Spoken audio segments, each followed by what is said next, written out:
জাতিকে কিছু বলার দায়িত্ব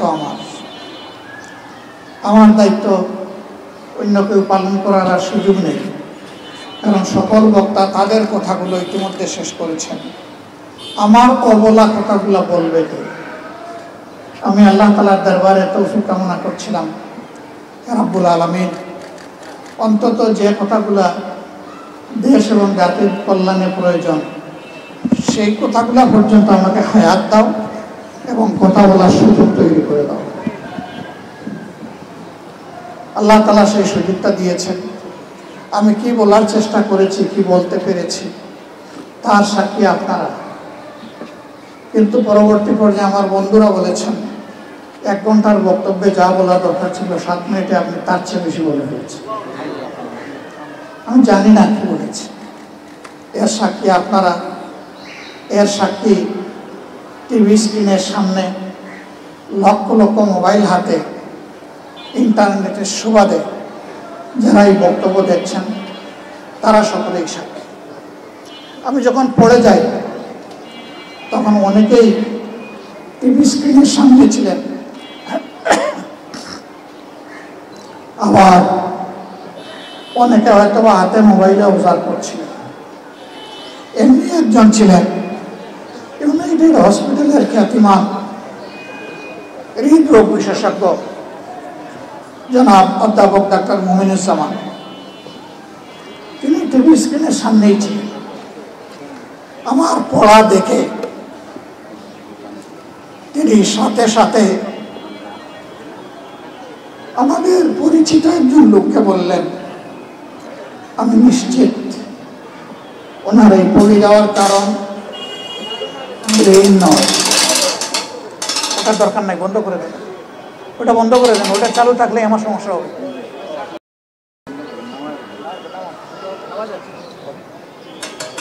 এইটার কজটা ব্রেন নয়, আমার আশঙ্কা হচ্ছে হার্ট হতে পারে। অতএব দ্রুততম সময় ওনাকে আমার দেখা দরকার। আপনারা ব্যবস্থা নেবেন আমি আশা করি। আপনারা জানেন মুমিনুজ্জামানের, একটু পানি দাও তো ভাই, ফ্যানটা যেন আর না চলে।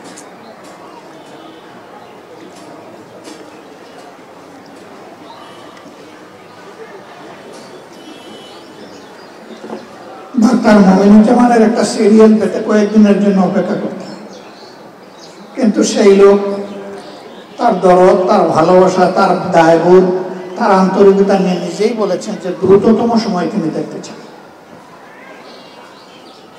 আমি আলহামদুলিল্লাহ আমাকে সামলে নিয়ে তার কাছে গেলাম। যাওয়ার আগে আমার পরিচিত মহলের বিশেষজ্ঞ চিকিৎসক, বিশেষ করে হৃদরোগ বিশেষজ্ঞ যারা এবং স্নায়ু বিশেষজ্ঞ যারা, তাদের একটা বোর্ড বসলো এবং সেখানে 22 জন চিকিৎসক ছিল। এর আগে যে পরীক্ষা নিরীক্ষা হয়েছে এর ভিত্তিতে তারা নিশ্চিত হয়েছেন আমার হার্টে ব্লক আছে। তারা তখন বললেন ব্লকের যে নেচার প্রাইমারিলি আমরা ধরতে পেরেছি তাতে এটা একটু জটিল, মনে হচ্ছে হয়তো বাইপাস সার্জারির দিকে যেতে হবে। যেহেতু অবস্থাটা একটু ঝুঁকিপূর্ণ, আমাদের অনুরোধ হবে যে এই চিকিৎসাটা আপনি দেশের বাইরে নেবেন। আমি আস্তে আস্তে জিজ্ঞেস করলাম দেশটা কোনটা হতে পারে। তারা বললেন আমাদের first choice Singapore, Mount Elizabeth hospital. এরপরে আমি জিজ্ঞেস করলাম আর কোনটা হতে পারে। বললেন ব্যাংককের বামরুনঘাট। এরপরে জিজ্ঞেস করলাম আর কোনটা হতে পারে। বললেন সুযোগ হলে আমেরিকায় হতে। আমি শ্রদ্ধার সাথে তাদের সকলের পরামর্শ শুনলাম, ভালোবাসা দিয়ে বললাম আপনাদের আন্তরিক এই পরামর্শের জন্য আমি আন্তরিকভাবে কৃতজ্ঞ। আচ্ছা আপনারা বলুন তো যে দেশগুলোর নাম বললেন সেই দেশে আল্লাহ আছেন কিনা? বলে যে আল্লাহ তো আছে। যে বাংলাদেশে কয় না, এখানেও আছে। আলহামদুলিল্লাহ। সুস্থতা ও সুস্থতা কার হাতে? এক বাক্যে সবাই বললেন আল্লাহ তাআলার হাতে। আমি বললাম যে আল্লাহ আমাকে ওই দেশগুলাতে নিয়ে সুস্থতা দিতে পারেন, আমি বিশ্বাস করি আমার সেই আল্লাহ আমার জন্মস্থান বাংলাদেশেও আমাকে সুস্থতা দিতে। আমি বেদনার সাথে লক্ষ্য করছি আমাদের দেশের চিকিৎসক সমাজের উপর সকলে আস্থা রাখেন না। এই জন্য একটু সামর্থ্য যাদের আছে তারা হুড়মুড় করে বিদেশের দিকে দৌড়ান। তাদের এই দৌড় দেওয়ার মাধ্যমে তারা প্রমাণ করেন যে তাদের আস্থা নাই। তারা যদি আমাদের চিকিৎসক সমাজের উপর আস্থা না রাখেন, তাহলে আমাদের সম্মানিত চিকিৎসক বৃন্দ নিজেদের ব্যাপারে আস্থাশীল হবেন কিভাবে? 18 কোটি মানুষের মাঝে ধরে নেই 50 লক্ষ মানুষ হৃদরোগে আক্রান্ত। তাদের সকলের কি ওই সমস্ত দেশে যাওয়ার সামর্থ্য আছে? এমনকি গ্রাম থেকে ঢাকায় আসার সামর্থ্য অনেকে নেই। তারাও তো দেশের নাগরিক। আর আমরা কথা বলি নাগরিকদের জন্য, আমরা কাজ করি নাগরিকদের জন্য। সেই নাগরিক সমাজকে বাংলাদেশে ফেলে আল্লাহর কসম আমার পক্ষে বিদেশের মাটিতে চিকিৎসার জন্য যাওয়া সম্ভব নয়। আমার পূর্ণ আস্থা আমার আল্লাহর উপর আছে, আমার দেশের চিকিৎসক সমাজের উপরে আছে। বহু লোক উন্নত চিকিৎসার আশায় বিদেশে গিয়ে কফেন বক্সে হয়ে বাংলাদেশে ফিরে। আবার হাজারো লোক বাংলাদেশের হাসপাতালগুলা থেকে শিক্ষা নিয়ে সুস্থ হয়ে হাসি মুখে ঘরে ফিরে। আমি তাদের মিছিলে শরীক হতেছি। আল্লাহ যদি আমার উপর রহম করে, আর যদি আল্লাহ অপারেশন টেবিল পর্যন্ত আমার হায়াত রেখে থাকেন, আমি আমার মওলার দরবারে নত শিরে শুকরিয়া দেই। আমার আল্লাহর দরবারে ক্ষমা চাই। আমার দীর্ঘ জীবনে আল্লাহ আমাকে যে হায়াত এবং বিভিন্ন প্রকার নিয়ামত দান করেছে, আমি গুনাহগার, আমার প্রভুর নিয়ামতের শুকরিয়া আদায় করতে পারি। আমার প্রভু যেন আমাকে ক্ষমা করে দেন। অপারেশন টেবিলে যখন আমাকে শোয়ানো হলো, অধ্যাপক ডাক্তার জাহাঙ্গীর কবির সাহেব তিনি কিছু কথা জানতে চেয়েছিলেন।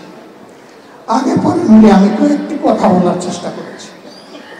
নাম্বার 1, আমি আপনাদের আস্থার ভিত মজবুত করার জন্য বাংলাদেশে চিকিৎসা নেওয়ার সিদ্ধান্ত নিয়েছি।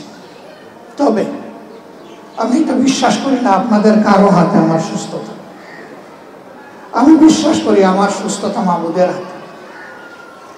কিন্তু এটা বিশ্বাস করি আমার মাবুদের সুস্থতার উসিলা কারো না কারো হাত দিয়ে জমিনে নামে। সেই হাত দিয়ে আপনার হাত। আমি শুনেছি কোটি কোটি মানুষ দেশে বিদেশে আমার জন্য দোয়া করছে, এবং আমি এটাও শুনেছি আমার চাইতে বেশি আপনার জন্য দোয়া করছে, যাতে আল্লাহর দেওয়া শিক্ষা অনুযায়ী, জ্ঞান এবং দক্ষতা অনুযায়ী আপনি সর্বোচ্চ চিকিৎসাটা দিতে পারেন। 2 নম্বর ওনাকে বললাম, brother, forget about who I am, ভুলে যান আমি কি। যদি আমার পরিচয় আপনার মাথায় থাকে, আপনি অতিরিক্ত স্নায়ুর চাপে ভুগবেন। আপনি এখন থেকে মনে করবেন আমি একজন অতি সাধারণ রোগী। আরো 10 জনকে আপনি যেভাবে হ্যান্ডেল করেন, অপারেশন টেবিলে নিয়ে যেভাবে আপনি কাজ করেন, আমার ক্ষেত্রেও কোনো ব্যতিক্রম না করে সেইভাবে করবেন, এটি আমার অনুরোধ। উনি অর্ধগালে একটা মুচকি হাসি দিয়ে বললেন, আপনি বললেই কি আমরা ভুলে যেতে পারবো? তবে আপনি যেহেতু অনুরোধ করেছেন চেষ্টা করুন। সম্মানিত ভাইয়েরা, বলেছিলাম আমার যদি এই অপারেশন টেবিলে শেষ নিঃশ্বাস আল্লাহ তাআলা কবুল করেন, আমি আপনাদেরকে আশ্বস্ত করছি কেউ আপনাদেরকে দায়ী করবে না। কারণ মেন্টাল মেকআপ আমার প্রিয়জন আপনজনের আমি করেই এখানে এসেছি। তারা বুঝবে এতটুকুই আমার হায়াত, আলহামদুলিল্লাহ। এবং আমি এও বলেছি আমার মৃত্যুর খবর পেলে তারা কেউ যেন না কাঁদে, বরঞ্চ প্রথমেই যেন পড়ে আলহামদুলিল্লাহ রাব্বিল আলামিন। আল্লাহ জীবন তুমি দিয়েছিলে, তুমি নিয়ে গেছো, সকল প্রশংসা তোমার। যার আপনজনরা এটা পড়ে তারা বড় ভাগ্যবান। আল্লাহ ফেরেশতারা গিয়ে তার দরবারে রিপোর্ট দিয়ে বলেন আপনজন হারিয়ে আপনার প্রশংসা করেছে। আল্লাহ বলবেন ওদের জন্য আমার জান্নাতে ঘর বানাও, স্পেশালাইজড বালাখানা। আমি এটার নাম রেখে দিলাম বাইতুল হামদ। আল্লাহু আকবার। এই প্র্যাকটিস আমাদের সকলেরই করা উচিত। এরপরে আমি বললাম আমি যদি সুস্থ হয়ে বাসায় ফিরি, আপনি মনে করবেন না যে সুস্থতা আপনার হাতে। এই সুস্থতা আমার আল্লাহর দান, উসিলা ছিল না। এই জন্য আল্লাহর কাছে কৃতজ্ঞ, আমি আপনার কাছে কৃতজ্ঞ। আমার অনুরোধ, যে চিকিৎসাটা আমাকে দিবেন, আমার প্রতি চিকিৎসায় যে মনোযোগটা দেবেন, সেই মনোযোগ মেহরবানি করে আপনি সাধারণ রোগীদেরকেও দেবেন। আমাকে দেখতে আসলেন হসপিটালের চেয়ারম্যান এবং এমডি। চেয়ারম্যান সাহেবকে বললাম টাকা বাঁচানোর জন্য আমি বাংলাদেশে চিকিৎসা নিচ্ছি না। আপনার প্রতি আমার অনুরোধ, আমাকে কোনো ডিসকাউন্ট দেওয়ার চেষ্টা করবেন না। আমাকে কোনো ডিসকাউন্ট দিলে আমি অ্যাকসেপ্ট করব না, in any capacity or identity. চিকিৎসক হিসাবে, রাজনীতিবিদ হিসাবে, সমাজের একজন সাধারণ কর্মী হিসাবে আমাকে যদি ডিসকাউন্ট দেওয়ার চেষ্টা করেন, তার প্রতিবাদে আমাকে যেদিন ডিসচার্জ দেবেন আমি আরও 1 দিন 2 দিন হসপিটালে থাকবো এবং তারও বিল দেবো। ওই 2 দিনের জন্য বিল আমি দেবো, তাই আপনারা থাকবেন। হ্যাঁ, ডিসকাউন্ট যদি দিতেই হয়, those who are deserving peoples, যাদের আর্থিক কষ্ট আছে তাদেরকে দেবেন। এর জন্য আমিও একটু সব পাবো এই রিকমেন্ডেশন। তারা বলেছেন চেষ্টা করবে, আল্লাহ তাদেরকে তাওফিক দান করুন। এই 2 জন বিশেষজ্ঞ চিকিৎসক, প্রবীণ চিকিৎসক, দেশের খ্যাতিমান চিকিৎসক, তারা প্রতিদিন আমাকে কমপক্ষে একবার না দেখে তারা তাদের কর্মস্থল ত্যাগ করতেন না। এবং তাদের অসংখ্য সহকর্মী আমার কেয়ার নিয়েছে। আমি যা প্রত্যাশা করিনি, যা চাইনি, তাই তারা করেছে। আমি তাদের কাছে ঋণী। দোয়া করি আল্লাহ তাআলা দুনিয়া আখিরাতে তাদের সকলের মর্যাদা বাড়িয়ে দেন। এমনকি এই হসপিটালের একজন পরিচ্ছন্নতা কর্মী, যাদেরকে পেশেন্ট কেয়ার বলা হয়, তাদের থেকে শুরু করে সকলেই আমার প্রতি যে মমত্ববোধ দেখিয়েছে, আমি তাদের কাছে বলবেন যে আসলেন আমাদের মেডিকেল ক্যাম্প দেখতে, রোগীদের ব্যাপারে কিছু বলবেন, সারাই তো আপনার ব্যাপারে বলবেন। বন্ধুগণ, আমার ব্যাপারে আমি এই কারণে বললাম, আমার বাংলাদেশে চিকিৎসা নেওয়াটা ছিল যারা অল্প কিছু হলেই, হাঁচি কাশি হলেই বিদেশে দৌড় দেন, তাদের সেই উদ্যোগের প্রতিবাদ। কেন যাবেন? বিশেষ করে রাজনৈতিক মহলের বন্ধুদেরকে বলবো, যে চিকিৎসা একেবারেই বাংলাদেশে প্রাপ্যতা নাই, পাওয়া যায় না, তার জন্য যান, আমার কোনো আপত্তি নাই। কিন্তু যে চিকিৎসা বাংলাদেশে আছে তার জন্য যাওয়া উচিত নয়। আপনি দেশ বদলাবেন, জাতিকে সোনালী স্বপ্ন দেখাবেন, আগামীর সোনার বাংলা গড়বেন, আর দেশ এবং দেশের চিকিৎসা আপনার পছন্দ হবে না। বন্ধু, আমি আপনাকে সমর্থন করি না। আপনি যেদিন এই দেশের চিকিৎসা নেবেন, জটিল এবং কঠিন রোগে আক্রান্ত হয়ে, সেদিন আপনি উপলব্ধি করবেন আমাদের চিকিৎসায় কোথায় কোথায় ফাঁক ফোকর এবং ঘাটতি রয়েছে। তখন তখনই কেবল আপনার পক্ষে এই চিকিৎসা ব্যবস্থার প্যাটার্ন চেঞ্জ করা সম্ভব। আমি জানি না আমি কতটুকু উপলব্ধি করতে পেরেছি, তবে হসপিটালে থাকাকালীন 10 দিন আমি এই বিষয়গুলাই উপলব্ধি করার, বুঝার, জানার, শেখার চেষ্টা করেছি। গ্যাপ কোথায়, এ কথা আপনাদেরকে বলবো না, এ কথা যাদেরকে বলার তাদেরকে বলে এসেছি, কারণ আপনারা এটা চেঞ্জ করতে পারবেন না। যারা চেঞ্জ করতে পারবে তাদেরকে বলেছি এই জায়গাগুলোতে ফার্দার অ্যাটেনশন করেছে। সম্মানিত ভাইরা, আমার এই চিকিৎসা আমাকে আঙ্গুল দিয়ে দেখিয়ে দিয়েছে, তোমরা যদি সমাজ পরিবর্তন করতে চাও, শুধু এই সমস্ত বিশেষায়িত হসপিটাল নয়, তোমাদেরকে সাধারণ হসপিটালে ঢুকতে হবে, যেতে হবে, দেখতে হবে, বুঝতে হবে, সমস্যা চিহ্নিত করতে হবে এবং তা দূর করার দায়িত্ব নিতে হবে। আমরা একটা মানবিক, দুর্নীতিমুক্ত, সমৃদ্ধ বাংলাদেশ গড়ার স্বপ্ন দেখি, যে বাংলাদেশটাকে গরিব থেকে ধনী সকলকে তার অধিকার তার গড়ে তার হাতে তুলে দেওয়া হবে। অধিকারের জন্য কারো কাছে করুণা প্রাপ্তি হতে হবে। আজকের আমাদের এই ক্ষুদ্র আয়োজন, কেন এই ক্ষুদ্র আয়োজন? বিধ্বস্ত সমাজ ব্যবস্থায় চলমান যে স্বাস্থ্য সেবা, তার ঘাটতি বোঝানো হচ্ছে। ওই স্বাস্থ্য সেবা যদি সকলের জন্য নিশ্চিত হতো, একজন রোগীও আজকের এই ক্যাম্পে আসত। সবাই সরকারি স্বাস্থ্য সেবা গ্রহণের জন্য সেখানে যেত। এখানে রোগীরা এসে প্রমাণ করেছেন আমাদের দেশের স্বাস্থ্য ব্যবস্থা এখনো কাঙ্ক্ষিত মানে নেই। আমরা এই রোগীদের জন্য দোয়া করি, আরো যারা প্রিয় দেশে অসুস্থ আছেন সবার জন্য দোয়া করি। আল্লাহ তাআলা দারুশ শিফা থেকে সুস্থতার নিয়ামত সকলকে এনায়েত করুন। আল্লাহ তাআলা সুস্থ জীবন, পরিপক্ক ঈমান, গভীর দেশপ্রেম দিয়ে আমাদের প্রত্যেকটি নাগরিকের অন্তরকে আল্লাহ পরিপূর্ণ করে দিন।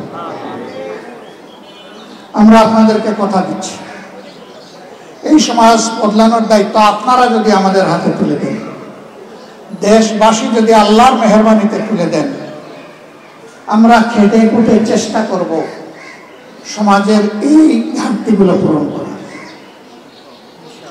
আমরা ইনশাআল্লাহ তেলা মাথায় তেল দেব না। তেলের অভাবে যার চামড়া ফেটে গেছে তার গায়ে একটু তেল মালিশ করার চেষ্টা করবো ইনশাআল্লাহ। আমাদের prime subject, those who are deprived people, বঞ্চিত মানুষগুলো হবে আমাদের অগ্রাধিকার ইনশাআল্লাহ। শুধু স্বাস্থ্যের ক্ষেত্রে নয়, শিক্ষা, স্বাস্থ্য থেকে শুরু করে যতগুলা নাগরিক পরিষেবা আছে, সকল পরিষেবায় বঞ্চিতরা অগ্রাধিকার পাবে ইনশাআল্লাহ। বঞ্চিতদের অধিকার তাদের হাতে তুলে না দেওয়া পর্যন্ত ওই সেবা আমরা গ্রহণ করব না। আমার 7 মিনিটের বক্তব্যে বলেছিলাম দুর্নীতিমুক্ত বাংলাদেশ গড়তে চাই। এর ছোট্ট নমুনা হিসেবে আজকে লাখো জনতা এবং কোটি মানুষের সামনে ঘোষণা দিচ্ছি, আগামীতে বাংলাদেশ জামাত ইসলামী থেকে যারা নির্বাচিত হবেন, তারা সরকারের কোন প্লট অল্প মূল্যে গ্রহণ করবেন না ইনশাআল্লাহ। বিনা ট্যাক্সের গাড়ি চড়বেন না ইনশাআল্লাহ। এও বলেছি, সরকারের দেওয়া ন্যায্য যে সমস্ত সুযোগ সুবিধা আছে তার কতটুকু না নিয়ে করা যায় তাও আমরা বিবেচনায় নেব।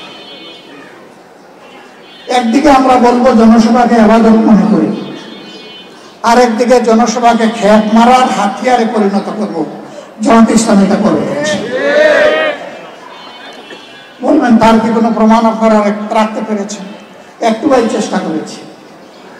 আল্লাহর দুই বান্দা 4 দলীয় সরকারে 2001 থেকে 6 মন্ত্রী ছিলেন ভাই। বাংলাদেশের সবাই সাক্ষ্য দেয় তারা শতভাগ সৎ ছিলেন, স্মার্ট ছিলেন, দক্ষ ছিলেন। 10টা মিনিস্ট্রি যদি সেই সময় আমাদের হাতে আসতো, 10টার অবস্থা একই হতো। কেন? একটাই কারণ, তারা আল্লাহকে ভয় করবে। মানুষ বুঝবে না, দেখবে না মানুষের কোন অধিকার হরণ হচ্ছে, কিন্তু মহান আল্লাহ সামিউন বাসির, তিনি সব শুনেন এবং সব দেখেন। তাকে ফাঁকি দেওয়ার শক্তি কারণ এই বিশ্বাস যাদের থাকে, জনগণের সম্পদে, ইজ্জতে এবং জনগণের জীবনের উপর তাদের হাত, কালো হাত কখনো পড়তে পারে না, পড়বে না ইনশাআল্লাহ। সেই বাংলাদেশটাকে আসলেই আমরা সবাই চাই? তাহলে একা বাংলাদেশ জামাত ইসলামী পারবে না তো। প্রত্যেকটি ঘর থেকে, বাড়ি থেকে, সকল পেশা থেকে, শ্রেণী থেকে সবাইকে এগিয়ে আসতে হবে। এগিয়ে এসে বলতে হবে, আমাদের সম্পদ যারা লুণ্ঠন করেছে আর তাদের হাতে দেশের চাবি আমরা তুলে দিতে চাই না। আমাদের সম্পদের যারা চৌকিদার, পাহারাদার হবে, আমরা সেই চৌকিদার, পাহারাদের হাতে এবার আমাদের চাবি তুলে দিতে চাই। আপনারা কি সাহস করে এই ঘোষণা সবাই দিতে পারবেন? এই কথাগুলো উপস্থিত এই মুষ্টিমেয় কয়েকজন মানুষকে আমি জিজ্ঞেস করছি না। এই আওয়াজ আজকে মিডিয়ার মাধ্যমে, লাইভ স্ট্রিমে এবং রেকর্ডেড পরবর্তী ব্রডকাস্টিংয়ে যাদের চোখের সামনে যাবে, যাদের কানে যাবে, তাদের সকলের বিবেকের পর্দায় আমার এই আবেদন। ভাই, বন্ধু, মা, বোন, মেয়ে, সত্যি যদি ভয় মুক্ত, শঙ্কা মুক্ত একটি মায়াবী মানবিক বাংলাদেশ চান, যেই দেশে প্রত্যেকটা মানুষ মানুষকে সম্মান করবে এবং ভালোবাসবে, আর জীবন দিয়ে নিজের দেশের স্বাধীনতা এবং সার্বভৌমত্ব রক্ষা করবে, এমন একটি দেশ যদি চান, তাহলে সকলের প্রতি আমার এই কথাগুলো বিবেচনা করার আবেদন। আসুন, আগামীর জন্য আমরা সিদ্ধান্ত নিই। অতীত যা হয়েছে হয়েছে,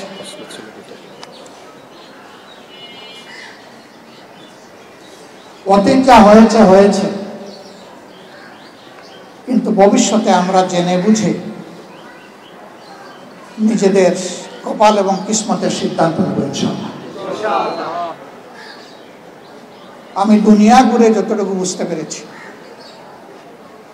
জনগণ যদি সঠিক সিদ্ধান্ত নিতে পারে, ন্যায়, সততা এবং সত্যের পক্ষে যদি অবস্থান নিতে পারে, 5 বছরের একটি বাংলাদেশ হবে নতুন বাংলাদেশ ইনশাআল্লাহ।